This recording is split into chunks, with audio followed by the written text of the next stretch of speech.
Winford Thomas speaking as Herbert Walden recording on January the 26th. Walden's in his truck. He's got two microphones out, but no protection, so he'll record for as long as the bombs will let him.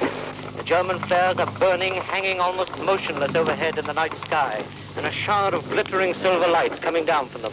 Here on the ground, we feel as if we were standing under the flares on a fairground. Every tree, every house seems clearly lit up. War is easy to cover for a journalist. The events are made for you. You don't have to shake anything out of somebody. There are things happening in front of you. Planes being shot down, people dying too. This is drama of the highest order. The news of the world can't compete with a war. First bombs going down, it's away to the left of us, but even back here, the ground around is shaking viciously, and Walden's recording truck is now rocking on its springs. It was just exciting. Being shot at, even for a quarter of an hour at a time, is exciting. It isn't just looking back through rose-coloured spectacles, because I'm remembering not now that all the men were brave and all the girls were pretty. I'm remembering that I thought so at the time. And, well, some of the girls were pretty. Some of the men were brave. But on the whole, this was the feeling that everybody, not only yourself, we were sitting up on a peak. War, said the general, is hell. To the war reporter, it can be very heaven.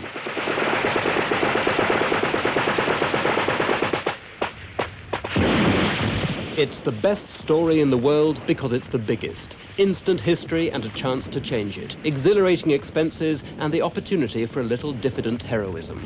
It wasn't a bomb, but it was an ambush, because when the troops arrived, fire was opened up down the road.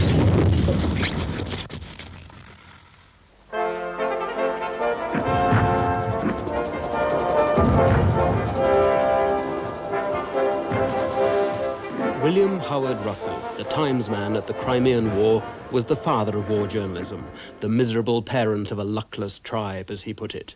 Russell, though, had all the luck, because he invented war journalism before the generals had puzzled out a way to stop it.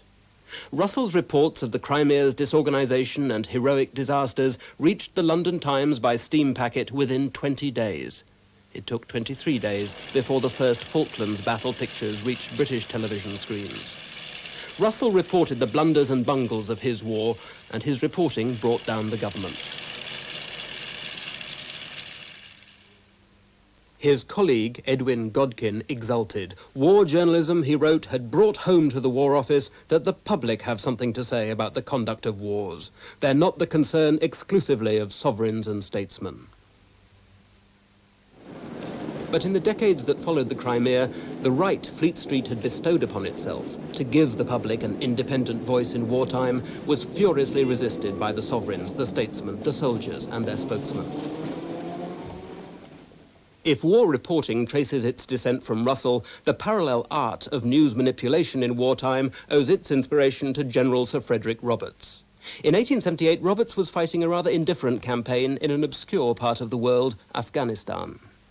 He welcomed the press on condition that all their dispatches were submitted to one of his staff officers for approval and for signing, and once they'd been signed, they could not be altered. In fact, he sent back one reporter who believed, perhaps rightly, perhaps wrongly, that he had seen a massacre and felt obliged to report it. He altered his dispatch after Roberts had seen it. Roberts gets quite upset about this in his memoirs. He feels it was a breach of good faith and probably typical of the men of the press. But the ability Roberts had to dictate to a large extent what was or was not being reported about a war in Afghanistan very far away enabled him to establish a considerable reputation. He came back from that war with a knighthood, the thanks of Parliament, and a large money grant.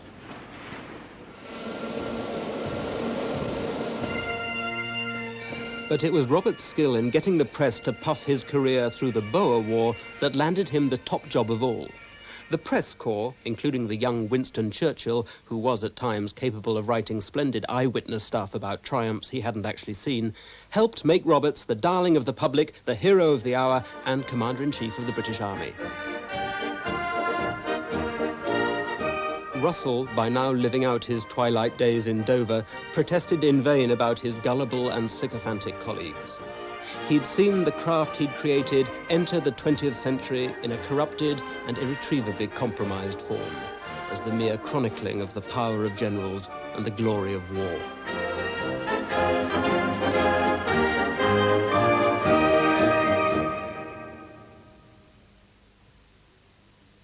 The Great War was intended by Lord Kitchener to be the war to end all war reporting.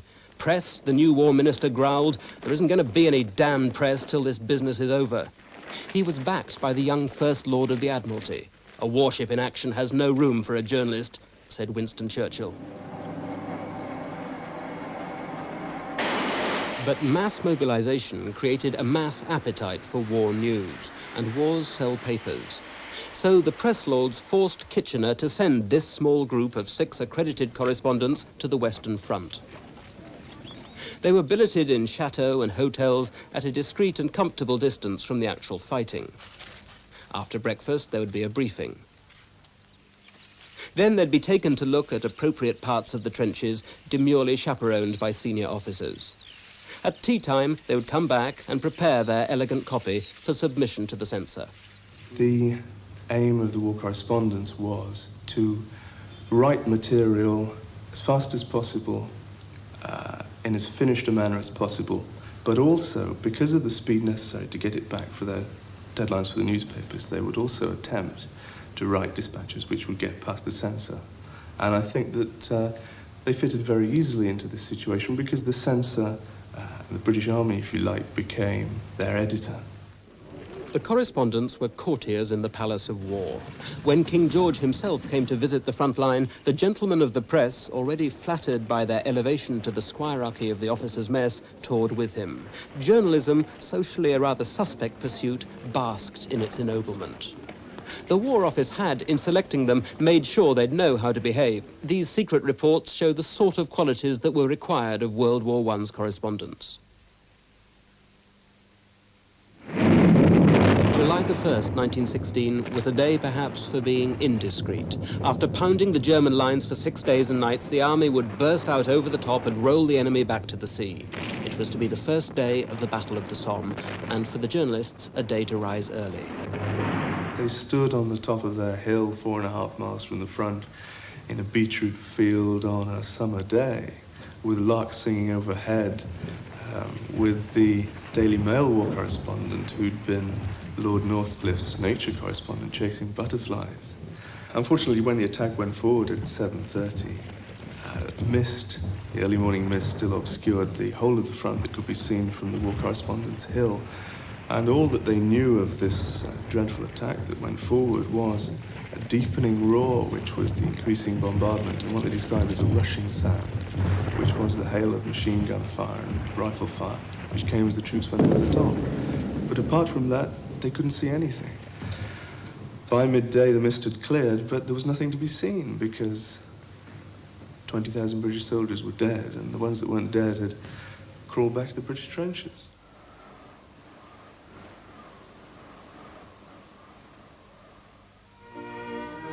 This was what the journalists wrote of a day drenched with blood and failure.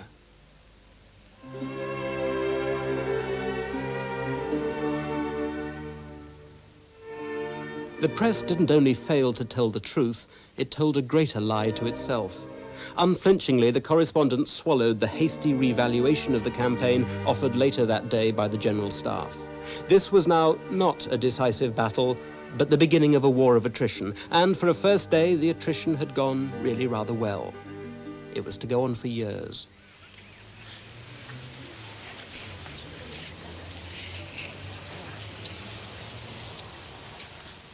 It's principally that slaughter on the Western Front that we still commemorate on November's second Sunday.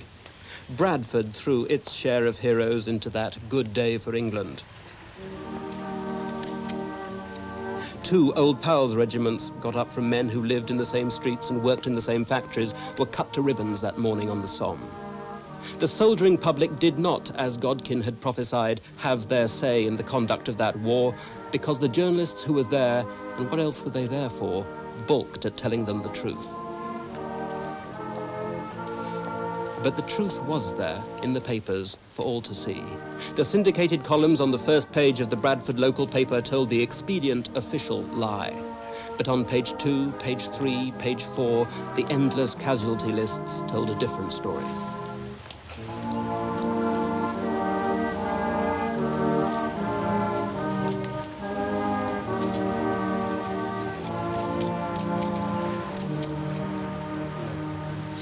At the front, communications were good. The next morning, the same papers could be read in the trenches as in Bradford. For the first time, the exploits of the common man, not kings, not statesmen, were the stuff of news. So, for the first time, the common man learnt that newspapers lied. Historians of the press mark World War I as a turning point in the public's respect for newspapers. For the first time, people began to say, "You can't believe what you read in the papers."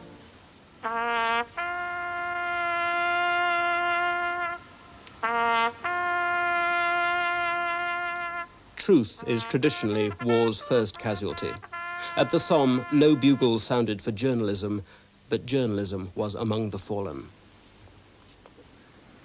The press only broke ranks once, and that was at Gallipoli, a doomed episode. British and Empire troops were told to land right under the cliffs and the guns of the Turks to endure withering and lethal fire.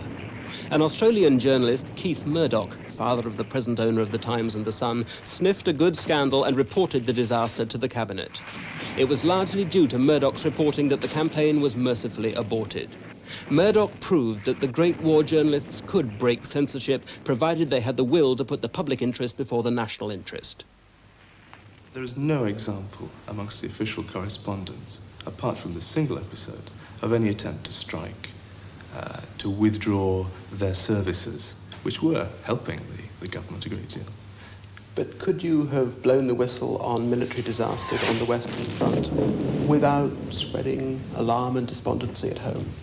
I believe the correspondents should have written what they had seen, should have reported what they themselves believed, and that this would have spread alarm and despondency, but that would have been a very constructive thing during the First World War. We spent our pay in some cafe and fought wild women night and day. At the end of the war, the correspondents received the ultimate accolade. One damp morning in December 1918, on the Hohenzollern Bridge over the Rhine, the press corps fell in for Sir Douglas Haig. The top general shook each one by the hand and presented him with a little Union Jack. "Gentlemen," he said, "you have behaved like men." One correspondent confessed, "We were as pleased as little boys." Oh, we'll never tell them. No, we'll never tell them. There was a front, but damned if we knew where.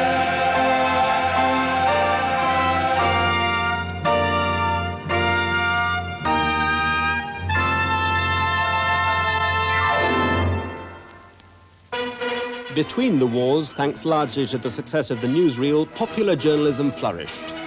Billy the Bayswater Bruiser matched against Mickey the Chelsea Champ. First round contestants for title of Fattest Cat. Figures tell the story.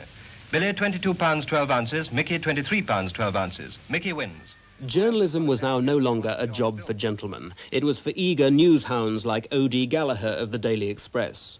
When what Evelyn Waugh called a nigger war in Abyssinia broke out, the editor of the Express sent for O.D. He was, after all, a South African. He'd know the place. I was sent around through various corridors and I've got innumerable jabs for everything you can think of, yellow fever, everything you can think of. And after that, to Geeves, the great then outfitters, I don't know if they still are, service goods, I was advised to buy a pith helmet, and I did. I felt rather proud of it. I think it was the last time pith helmets were worn, actually.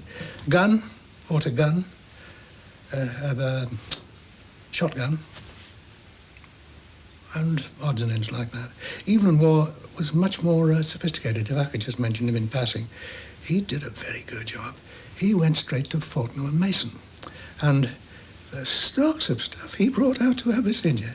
He had everything: caviar, tinned ptarmigan, I don't know what. He had every mortal thing that was possible to take. You mentioned Evelyn Waugh. Evelyn Waugh wrote up that episode in Scoop. Yes. A tremendous parody satire of journalists at war. Yes. How accurate was it? Oh, dear. That book has long since been hailed, time and again, as a great satire. Never been touched by anybody like this before. In fact, the truth about Evelyn Waugh, on that occasion, is that he was an extremely bad reporter. You mean it wasn't like that? It wasn't at all like that. It was much funnier. It was much stupider. Hundreds of journalists piled into Addis Ababa and hacked out their storyline. Heroic feudal tribesmen against the fascist might of Mussolini's absurd imperialist pretensions. Apart from Evelyn Waugh, and of course the man from the Times, this was a hard-bitten crew of newsmen, hungry for a scoop and ready to cheat, bribe and steal to get it. George Steer of the Times, the great George Steer with all his facilities and access to the British consulate, would type out his masterpieces analysing these battles and heaven knows what, which he would get from these privileged sources. But anyway, I encouraged his young runner to call and have a drink. So, of course, I'd have a very quick look at this stuff and extract whatever I thought was suitable for the Express. And that was that.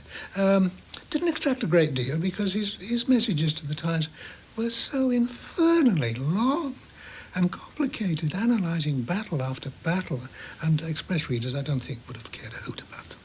So you pinched from George Steer of the Times. Yes. Where did George Steer get his stuff from? He got his stuff basically from the British consulate. The British consul, his name was Everett Colson. Everett Colson had a beautiful young daughter. Steer was an enterprising, upcoming Times reporter, South African, incidentally. He fell in love with her and they became engaged. Right, he had got the entree to the British legation. And that was the main source of military information to the British government. But O.D., you really fell down on the job there. Why didn't you get engaged to the British consul's daughter? I wasn't the right type, I'm afraid, not the right class. We were regarded as roustabouts and uncouth and one thing and another. In fact, we're called so. We didn't mind. Abyssinia was the first war fought by press release. Haile Selassie, Lion of Judah, Jan Hoi, had precious little else to fight it with. He kept the press corps tucked up in Addis Ababa's hotels, starved them of news, and fed them instead heroic communiques. It worked very well. Haile Selassie got the sympathy of the world's press, and the world got a view of the war as remote from reality as was Fleet Street from the doomed highlands of Abyssinia. Haile Selassie used us. Whenever he wanted to make a political statement, he would do what they do today, what the politicians of today and the generals of today do. He wrote a press release. He used us consistently with his own statements, replying to the Italian statements made at the League of Nations or wherever it might be. When I read in the papers, as everybody did, about the various criticisms of the handling or mishandling of the Falklands news and so on, my first thought went straight back to Jan Hoi. I thought, here's old Haile Selassie come to life again. He really did know it. He would have made a very good Ministry of Defence spokesman. Even in these difficult days, Britain maintains her freedom of the press. So the boys who will report the war in news and pictures push off to brave the dangers of the fighting zone. He'll have a hard job hiding from them. At the outbreak of World War II, the government was prepared for the problems of journalism at war. Within 2 days, the Ministry of Information was created. This time, journalists weren't going to be coaxed and flattered into cooperation. They'd do as they were told or suffer the consequences. It was the fiercest censorship that I ever came across. We were never allowed to go anywhere, and when we got somewhere, there was nothing to see anyway. I attacked them and by telephone, by cable, by letter, all of which were censored, and I knew they were. And then I was called by the Director of Military Intelligence, General McFarlane, who later became Governor of Gibraltar. He says, "You are being sent home, Gallagher," and for improper behaviour, so I was sent home. Well, in the first 6 months of the war, of course, we got absolutely nothing out of the Ministry of Information at all. It simply didn't issue photographs. During the first phony war period, we published 8 blank pages of pictures. And under each one, we put a caption, something like, "We thank the Ministry of Information for this picture of a British bomber dropping bombs on Dusseldorf." Well, this, of course, caused a very bad smell. But the shadow boxing with the censors lasted only as long as the phony war itself. On May the 10th, the German army exploded into action, surging through northern France and Belgium, the Blitzkrieg.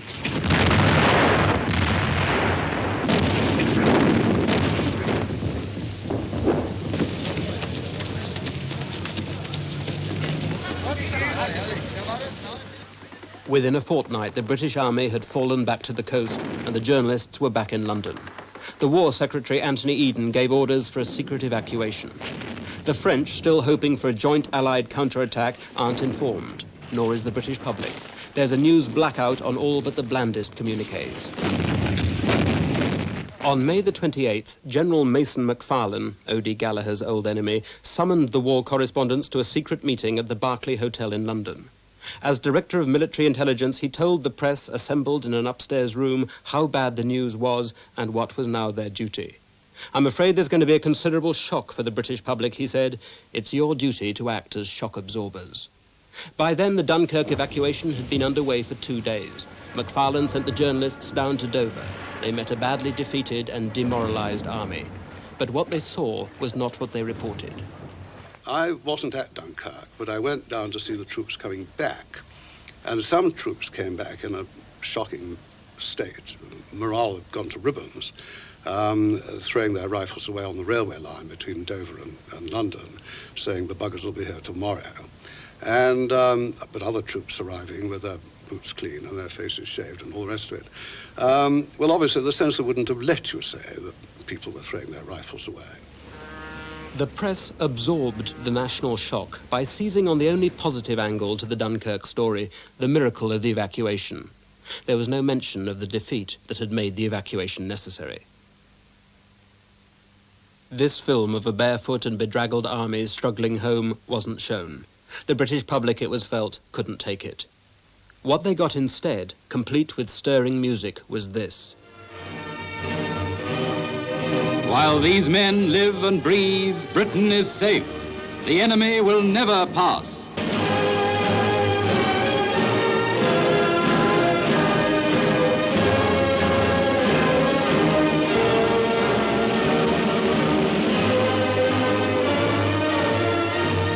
When facts are removed from information, what's left is called propaganda.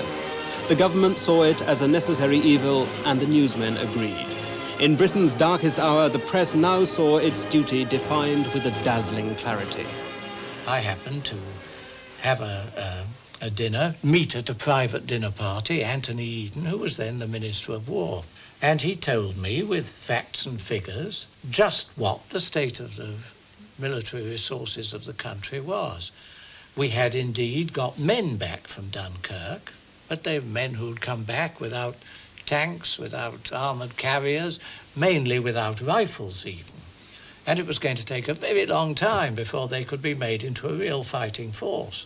And he said the Germans have taken over the airfields in northern France, and they are increasingly making those in Kent and the south coast inoperable.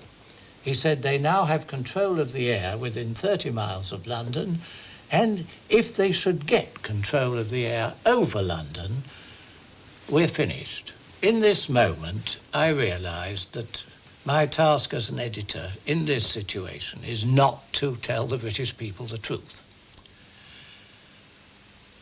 There is something more important than telling them the truth.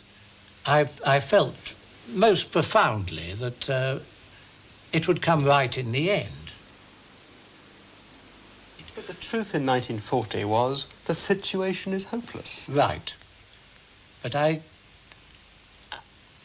think that was a military truth. And the other truth was that it wasn't hopeless because it didn't prove in the end to be hopeless. That was a sort of prophetic truth, a spiritual truth. Yes, a spiritual truth. The reporting of Dunkirk was the turning point for the press. From now on, in a war of national survival, Fleet Street made its sacrifice, a suspension for the duration of scepticism and criticism.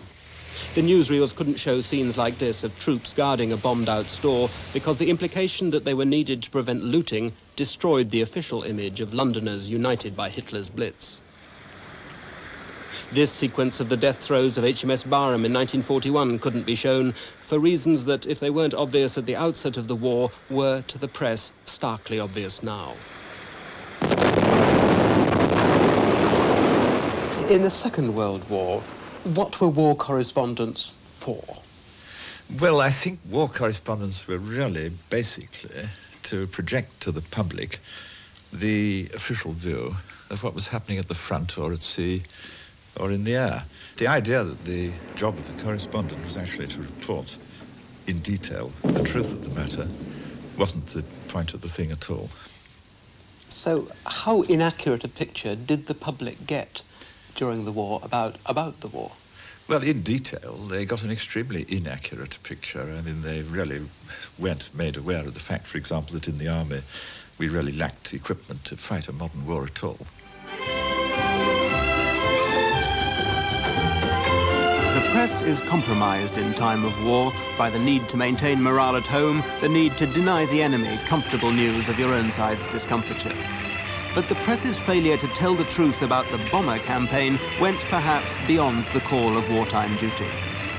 Most historians now record the campaign as, in the main, a disastrous misapplication and waste of Britain's scarce resources. It had little effect on the German war economy, while our losses, 1 bomber for every 10 tons of bombs dropped, were dishearteningly high. At one stage, more RAF men than Germans were dying in the raids. But journalism held its peace and decided to leave the verdict to history. In the early stages of the bomber offensives, and indeed throughout the bomber offensive, journalists did not report information which I believe they could have picked up about the accuracy or inaccuracy, to be more precise, of bombing. I mean, they could have done that. They could have flown. They had the opportunity to fly on raids, and they could, which they didn't very often take, by the way, but which they could have done, and they could have found out by talking to air crews and by taking part in operations that the raids were nowhere near as accurate and as effective as was being given out at the time. With night bombing more powerful and more accurate, we can tackle strategic targets we've been waiting to hit for a long time. For months past, we've been preparing an attack on reservoirs with a new bomb invented by Dr. Barnes-Wallis. A bouncing bomb that'll skip across the surface of the water and explode against the dam wall. We've been carrying out experiments in great secrecy. This is the legend. The real story of the Dambusters raid shows how far the rudimentary lights of journalism had by now blacked themselves out. The raid, on any unromantic military assessment, was World War II's charge of the Light Brigade. The dams that were so daringly breached were never very important to the German economy. Any journalist could have discovered as much from available published sources.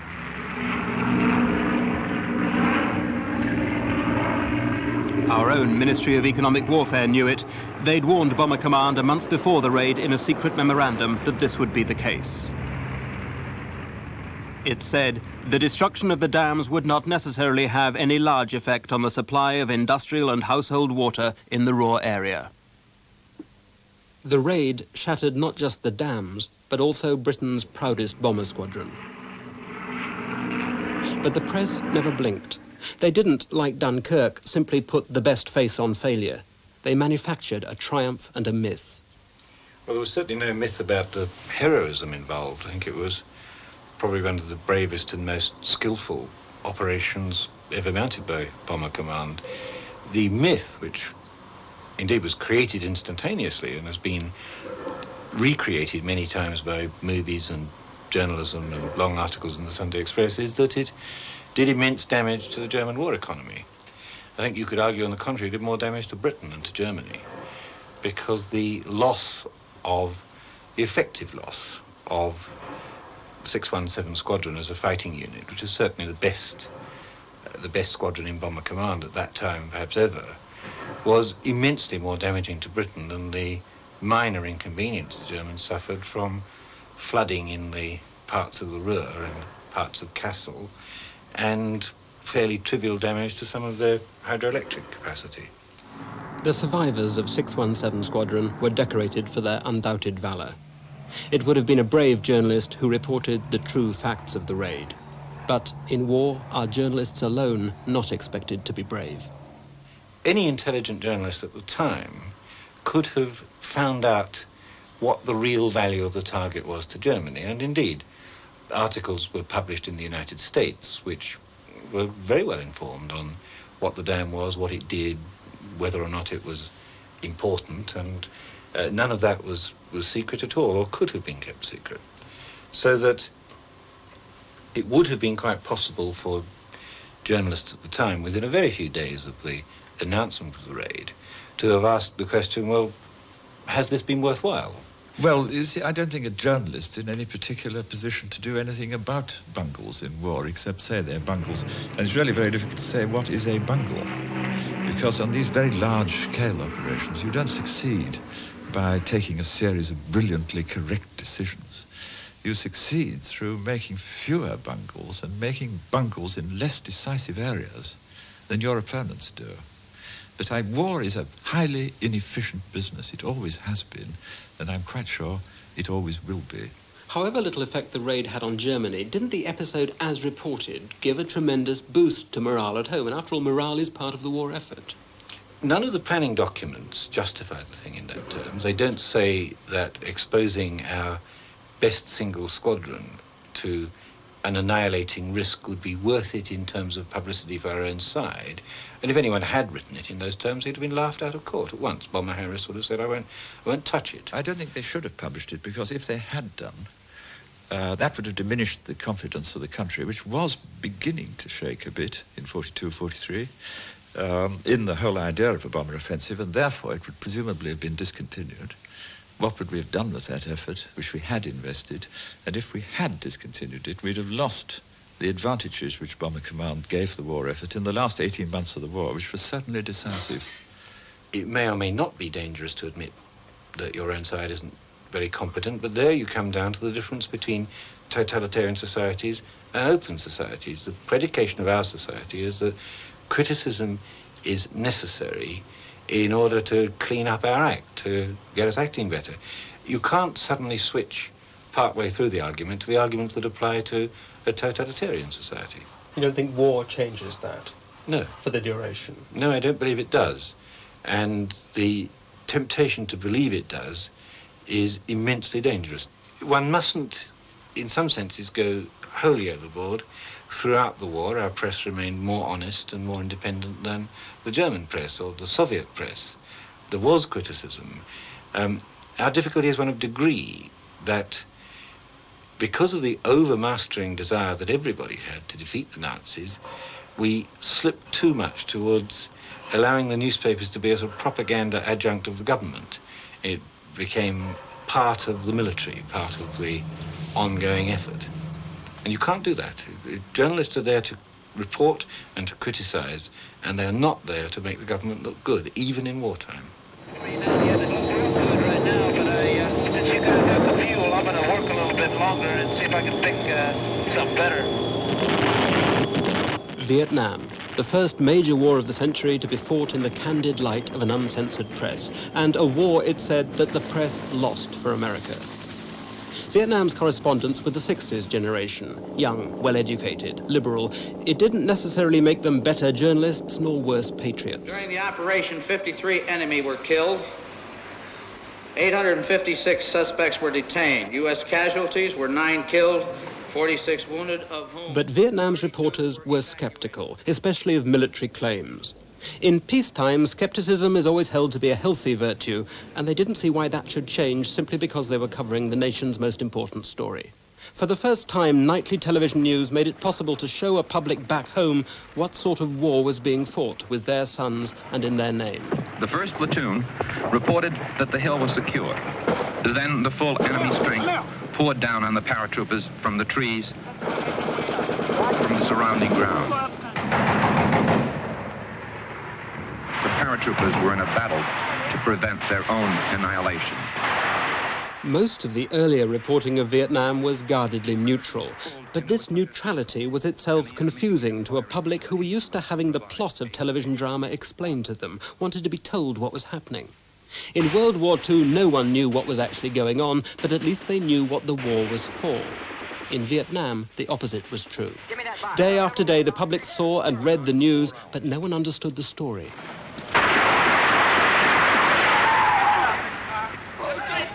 One trooper, badly wounded in both legs, cried and said, "Look at my legs. There's nothing left." In 1967, facing polls which showed that 50% of Americans still didn't know why they were fighting, Lyndon Johnson himself went to Vietnam to tell the troops and television that this war could be won. I can bring you the assurance of what you have fought to achieve. The enemy cannot win now in Vietnam. Saigon was home base for the Vietnam Press Corps, the elegant sanctuary from which you took a taxi to the war and came back in the evening to celebrate your survival with fresh laundry and cool cocktails. Saigon was safe, until January the 31st, 1968, the eve of a holiday called Tet. I got a phone call from my partner in the Washington Post Saigon Bureau, and he said, "I'm sorry to wake you up. I know you've just come back from a lot of traveling, but they're attacking the city." I said, "What city?" He said, "Saigon." So Tom Buckley and I decided we'd better get over to the embassy because that apparently was where things were happening. And as we trotted across this park, a quiet park with gunfire audible but not visible, Tom Buckley said to me, "You know, this is the absolute nadir. You know, the Viet Cong have come into Saigon. After all these months of telling us we were making progress, they can't even keep the Viet Cong out of Saigon." The Americans tell us they're winning the war. Well, here we are. We're right in the center of Saigon. In fact, just opposite the presidential palace. And I am in the driveway of the Republic of South Korean Embassy. This gunfire that you can hear is pretty close. It's coming in above our heads. It seems like... In Saigon and cities up and down the country, Viet Cong units hurled themselves in a series of death or glory raids against psychologically important targets like the US Embassy in Saigon. To the journalists, the unbelievable had happened. The war had come to them. Later that day, General Westmoreland came to the embassy to tell the journalists that the Americans were winning. In military terms, he was right. The Tet Offensive was proving a disaster for the Viet Cong, who had at last come out into the open where they could be fought and beaten. But nobody believed the general. How could General Westmoreland be saying everything is okay and this is a setback for the other side when the Viet Cong had just managed to attack the U.S. Embassy right in the middle of Saigon? To us, it looked like a disaster for our side, where in reality it was a bit of a setback in real terms, military terms, for their side. None of the American historians, regardless of their ideology, described Tet as anything but a terrible setback for the Viet Cong, because for the first time in the war, they came into the cities and exposed their trained cadres and their guerrillas to the full weight of American firepower. It's easy to understand how, in those first jumpy days of Tet, the offensive caught the press off guard and why they wrote it as an American catastrophe. But reeling from the shock of unsolicited shrapnel, the press never recovered its balance and staggered deeper into defeatism and despair.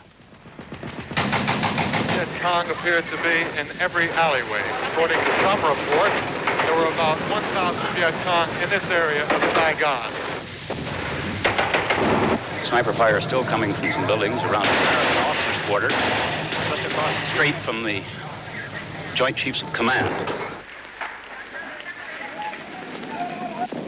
And American helicopter rocket hit Saigon.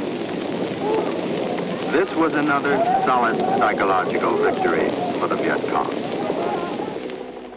Direct from our newsroom in New York, in color. This is the CBS Evening News. Finally, the great Walter Cronkite of CBS, himself once a reporter at Normandy and one of America's most trusted men, decided to see for himself. Whatever price the communists paid for this offensive, the price to the Allied cause was high. Cronkite went home and told America the war was lost. To say that we are closer to victory today is to believe, in the face of the evidence, the optimists who have been wrong in the past. As Johnson watched, he said, "If I've lost Walter, I've lost the American people." He made little effort to reverse the press's verdict and, a month later, opened negotiations and announced he wouldn't seek re-election.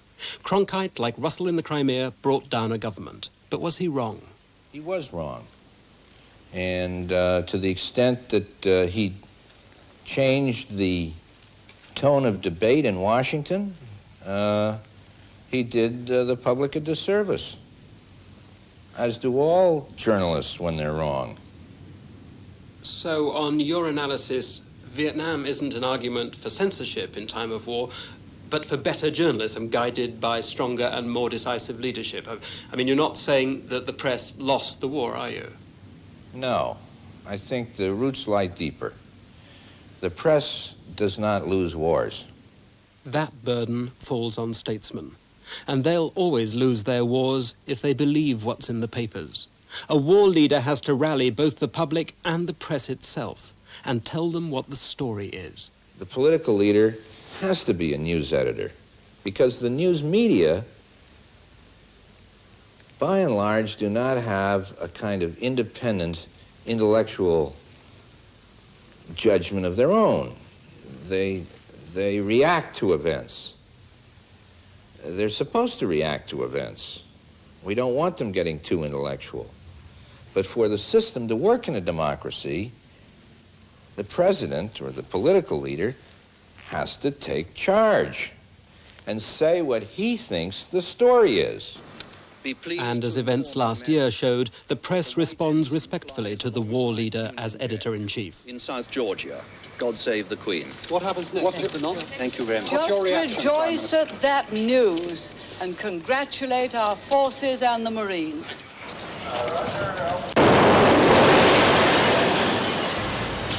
There is another war. In some respects, Northern Ireland has been a conflict much like Vietnam. No front line, no formal censorship.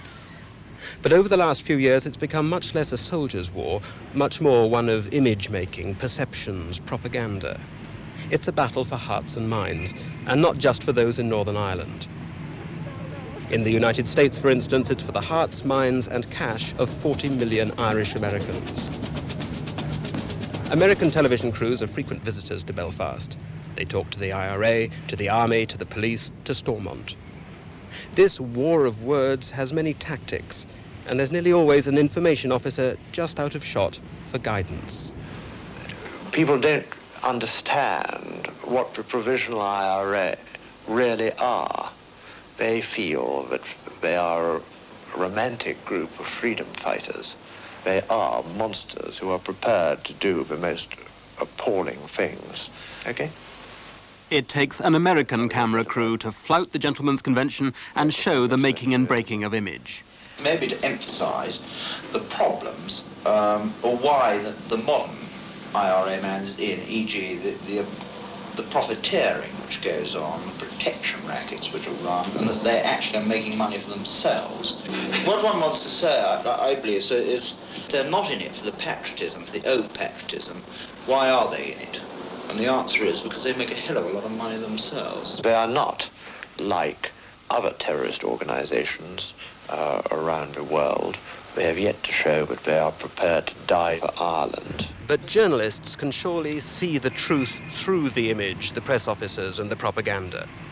The problem is when one departs from facts and doesn't do the reporting in the streets and the countryside to find out what the reality of this conflict is, as opposed to the propaganda war being conducted by the British government, in effect, and the Northern Irish establishment on the one hand, and the IRA and other radical Irish nationalists on the other hand. And I was struck when I would go from between Stormont Castle and the Irish Republican Information Office myself on how they were really behaving exactly the same way. They were each presenting a distorted, in effect, propaganda view of what was going on.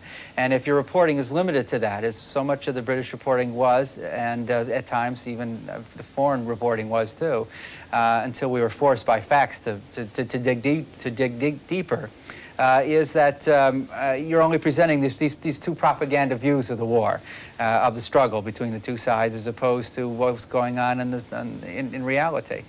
There is a sort of censorship at work in Northern Ireland. Some articles don't get written, some programs don't get made. Not because of the machinations of official censorship, it's something perhaps more alien to journalism, discretion.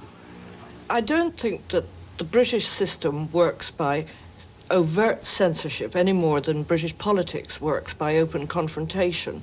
It works by a very intricate kind of machinery of compromise and debate and bargaining, and we'll concede this and we won't put that in if you let us put this in, and that on the whole takes place within the institutions, within the IBA and within the BBC, or even within the newspaper. The government doesn't have to be involved in that. Everyone knows what they're at.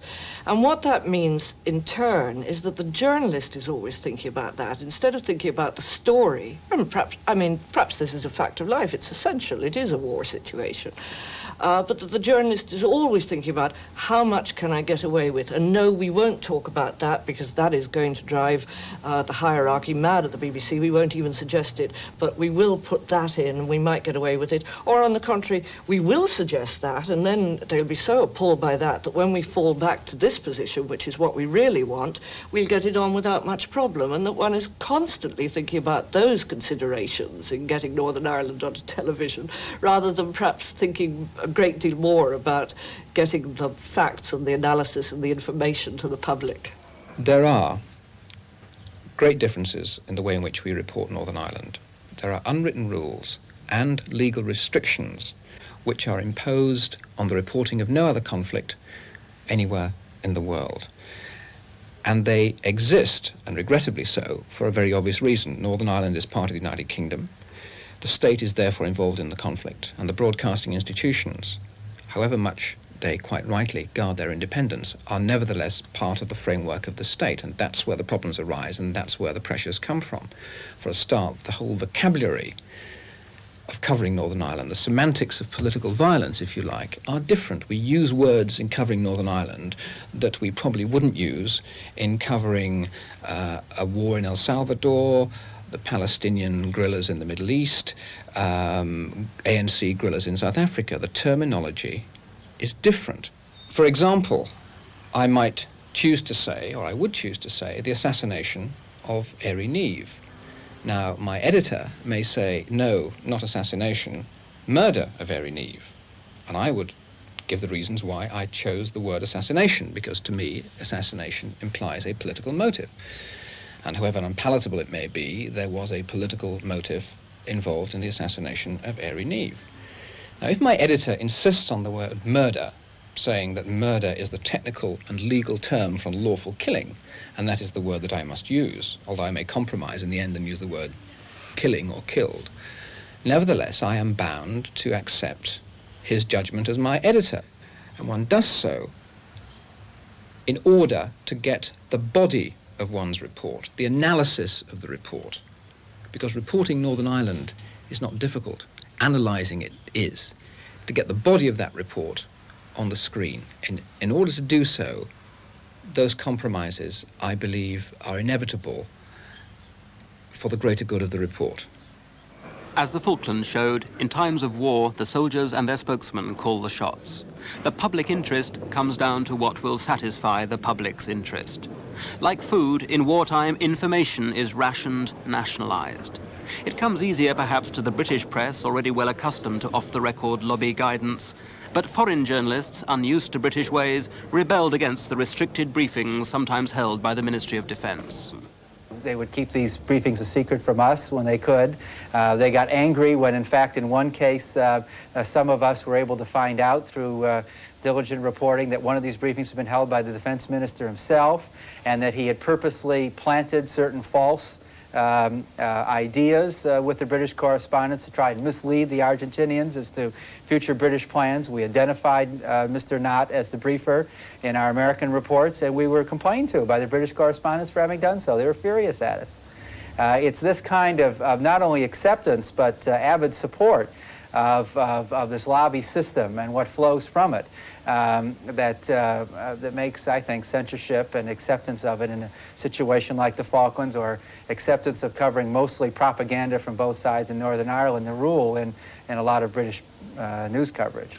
There was one terrifying remark in this last report on the press relations and the Falklands, saying that there are occasions when misrepresentation is excusable or necessary. This is not so. This is not so. I mean, it's nonsense, and it's damn dangerous nonsense too.